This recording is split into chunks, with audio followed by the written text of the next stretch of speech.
Yo, what's up? It's Yujin Tang. Welcome to another episode of Super Simple Python. Today we're going to plot a data set.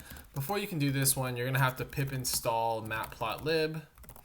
But I'm not going to do that because I've already installed it. So for this one, we're going to import random. I'm going to create a random data set for this. And then we're going to import matplotlib.pyplot as plt. So we're going to create a scatter plot. So x's, I'm just going to create 100 random samples. So random.randint 0 to 100, or let's go 0 to 10. Yeah. For underscore in range 0 to 100, or in range 100. I think that's all that matters. Yeah. Well, yeah, in range. Yeah, 100. It's all the same. Y is equal to random.randint 0 to 10 for in range 100. So the reason why I'm using this little underscore here is this tells Python that we're doing like a temporary variable that we just don't care about.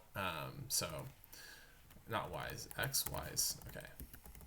So now we'll just scatter plot it. It's literally that easy. You just call plt.scatter and you just pass in the x and the y's, and we'll let's add a label here. X label x. plt.y label y, and then let's call it title random plot, and then plt.show, and that's pretty much all there is to this Python plot.